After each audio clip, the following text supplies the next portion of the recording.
NFT는 이제 Non-Fungible 토큰입니다. 원래 비트코인이 나왔을 때 기술자들이 왜 감동을 했냐면 비트코인이 영원히 지워지지 않는 기록이거든요. 그런데 거기다가 뭔가를 새겨 넣을 수가 있어요. 그럼 우리가 올림픽 주화를 만들듯이 500원이지만 거기다 88 올림픽 주화로 500원을 찍으면 아무도 500원이라고 생각 안 하잖아요. 그래서 비트코인에다가 그렇게 새겨 넣을 수가 있습니다. 물론 데이터 양은 제한이 되어 있지만 그거를 초창기에는 클라우드 코인이라고 불렀습니다. 근데 최근에는 그것을 이제 NFT라고 부르면서 그럴듯해 보이죠. 대체 불가능하다니까 매우 좋아 보이잖아요. 근데 원래 화폐는 대체 가능성이 있어야 되기 때문에 대체 불가하다라는 건 원래 화폐적으로는 결점입니다. 근데 그걸 멋지게 이제 업계가 포장을 해서 이제 만든 용어가 NFT고요. 원래 전화 비탈릭이나 이런 초창기 멤버들이 썼던 용어는 클라우드 코인입니다. 기념주화. 똑같은 개념입니다. 유럽에서 열심히 하고 있는 그 개인정보보호법에 따르면 이 비트코인하고 무관하게 그런 백화점에서 모은 고객 정보는 백화점 것이 아니고요. 사용해도 안 되게 되어 있습니다. 이제 그런 논쟁이 끊임없이 일어날 때쯤에 이제 블록체인 기술이 나온 거고요. 그게 어떤 브레이크스루가 된 거죠. 그래서 이거는 발상의 전환이 굉장히 필요한 부분인데 중앙이 다 정보를 가지고 있고 구글이나 페이스북의 비즈니스를 마음껏 할 수 있었던 지금까지하고는 많이 다르거든요.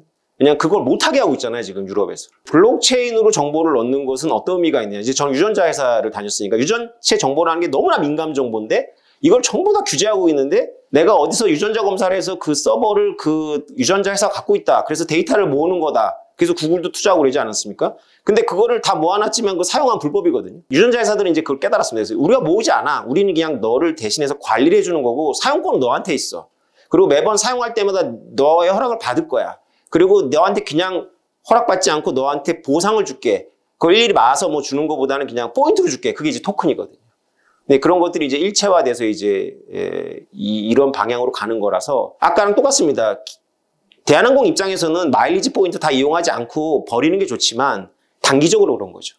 근데 발상을 전환하면 스스로 양보하는 거죠. NC소프트처럼 판례는 우리 거라고 하지만 우리가 양보할게. 우리가 NFT를 입히는 순간 이건 법과 무관하게 우리가 좌지우지할 수가 없어. 하면서 고객한테 신뢰를 주는 거거든요. 백화점의 상위 데이터 이것을 우리가 모아서 활용한다라고 아무 백화점도 하진 않지만 다 활용하고 있죠. 그러나 아예 우리가 모으지 않을게 라고 하면서 오히려 마케팅할 수도 있지 않을까 싶습니다. 근데 중요한 건 뭐냐면 그 유럽에서 강화시키고 있는 개인정보보호법에 따르면 그거 다 안 됩니다. 사실은 법적으로. 이거는 좀 이렇게 깊이 있는 설명이 필요하지만 아주 쉽게 말씀드리면 정부는 비트코인 같은 걸 만들 수가 없습니다. 첫 번째는 비트코인은 아무도 통제하지 못한다라는 거를 증명한 기술이거든요. 그래서 우리가 비트코인을 모으는 건데 정부가 굳이 비트코인처럼 내가 통제하지 않는 걸 만들어서 너희들한테 줄게라고 할 리가 없고 정부가 만드는 디지털 머니는 들여다보면 백서를 들여다보면 깜짝 놀랄 정도로 굉장히 통제적입니다. 다시 말해서 여러분들이 지갑에 갖고 있는 돈을 쓰라고 할 거면 이제 케인즈안들은 재정정책을 써가지고 정부가 대신 쓰거나 아니면 인플레이션을 통해 가지고 하는데 정부의 재정정책이나 인플레이션이나 정부의 빚이거든요. 근데 만약에 여러분들 스마트폰에 중앙은행의 계좌가 들어가 있으면 중앙은행 그거를 마이너스 이자를 통해 가지고 안 쓰면 없앨 수도 있고 썩게 할 수도 있고 그다음에 그것을 지정된 데 쓰게 할 수도 있고 지정된 데 못 쓰게 할 수도 있습니다. 그러니까 이것은 아마 개방된 민주자유국가 시민들이 그렇게 환영할 만한 일이 아니죠. CBDC 자체의 아이디어는. 이 정도 설명드리면 되겠습니까? 저는 이 2달 전에 연락을 받고 그런 건 줄 알았어요. 그래서 저를 부른 건 줄 알았어요. 그래서 그 분야는 제가 아니다. 그러니까 VR 쓰고 막 이렇게 다 가상 공간에서 뭔가 하고 막 이런 거 아까 말씀드렸지만 현실에서 일어나고 있는 엑시비션을 메타버스 공간으로 집어넣는 거. 지금 게임 회사들과 대기업들이 관심 있는 그런 형태의 그런 고민들은 저의 분야가 아니고 저는 사실 그거에 대해서 상당히 말씀하신 분처럼 회의적입니다. 사실은. 사람이 그렇게 행태가 나오지 않고요. 그 다음에 VR 같은 기술이 지금 당장 되지 않을 거라고 보는 이유 중에 하나는 아무리 잘 멋있게 구현을 해도 우리의 생체 복합망이 적응을 못해서 굉장히 어지럽습니다. 우리가 현실에서 이렇게 볼 때는 다 우리 청각기관이 이걸 조정하는 건데 VR만 쓰고 이렇게 이런 장면들이 보이면요. 우리 어지러워서 몇 번 못 씁니다. 그래서 현실에 있는 것을 메타버스 안으로 넣는 것은 제 분야도 아니고 저도 회의적이라서 오늘 제 강의의 포인트는 여러분 느끼셨겠지만 메타버스에 있는 것을 현실로 빼내는 겁니다. 네, 그래서 그 부분에 대해서 여러분들이 어떤 통찰력을 얻고 상상력을 얻기를 바라는 마음으로 이 발표를 준비했거든요. 네. 그 고민을 많이 했습니다. 이제 팀하고 같이 고민하면서 제가 했는데 저는 충분히 될 거라고 봅니다. 그러니까 근데 발상이 중요한 것 같아요. 킨텍스나 코엑스나 이게 사실은 플랫폼이거든요. 그러니까 우리가 엄청난 돈을 들여가지고 건물을 올리고 그 건물이 사람들한테 어떤 전시관으로 계속해서 제공되고 있다는 그런 신뢰를 주는 거죠. 그래서 거기서 뭘 하면 이제 가서 보고 그리고 이제 좋은 입지에 있고 이런 건데요. 사실은 디센트럴랜드라든가 이런 게 뭐 특별한 그런 역량 갖고 있지 않습니다. 그런데 그냥 아이들이 재밌게 올 수 있을 거라는 전제에서 막 땅을 미리 선점하는 거거든요. 근데 만약에 우리가 가상세계에서 그런 킨텍스나 코엑스 같은 플랫폼을 시각적으로 만들고 그렇게 하는 발상을 하겠죠. 근데 그거보다 더 중요한 거는 메인넷 아까 말씀하셨는데 메인넷은 거기서 거래되고 있는 몇 분의 몇이라는 소유권이 중요한 거거든요. 비트코인 같은 경우는 2100만 분의 1이라는 소유권이 있는 거죠. 그래서 그것이 만약에 실제로 분양이 되고 한다면 이게 아까 리니지에서 제가 드릴 수 있는 힌트는 다 드린 것 같은데 발상을 바꾸셔야 됩니다. 그래서 재밌으니까 사람들이 와서 거래를 하는 것이 아니고요.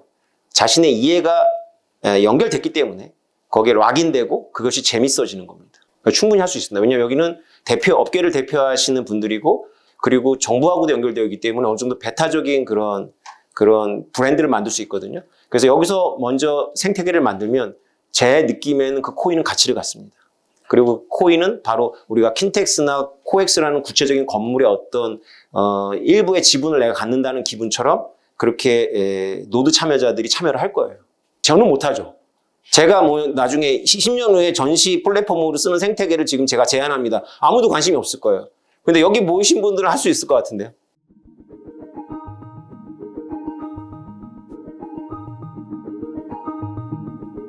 당연히 그렇습니다. 그 균형점은 대부분 대동소이한 애들이 조금씩 나눠 갖는 게 아니고요. 소수가 엄청나게 많이 갖는 것이 균형점이잖아요. 생태계 균형점. 근데 중요한 건 이겁니다. 지금 전시 산업과 관련해 가지고 익스비션이라는 그 부동산을 가상 세계에서 팔아먹고 있는 생태계가 있느냐? 없습니다. 제가 알기로.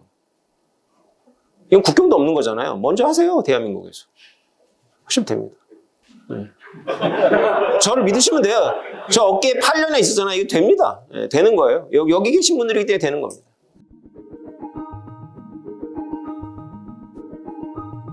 블록체인이 가지고 있는 특징 중에 하나가 뭐냐면 추적이 가능한 거거든요. 그래서 어떤 정보를 입력하느냐의 문제는 이제 별개입니다. 그러나 한 번 입력이 되면 지울 수가 없거든요. 모든 블록들을 다 뒤집어야 되는데 이게 수학적으로 불가능하니까. 그래서 그런 추적이 가능한 것을 이용하면 그 업계가 어떤 섹션에서 자기네들이 신청을 하는 거죠. 예를 들면 우리가 만든 그 블록체인 생태계에다가 그러면 그런 섹션마다 어떤 그런 보안적으로 특별히 근거들이 이제 오픈이 된다거나 아니면 그 회사가 이제 다 갖는 거죠. 데이터베이스를.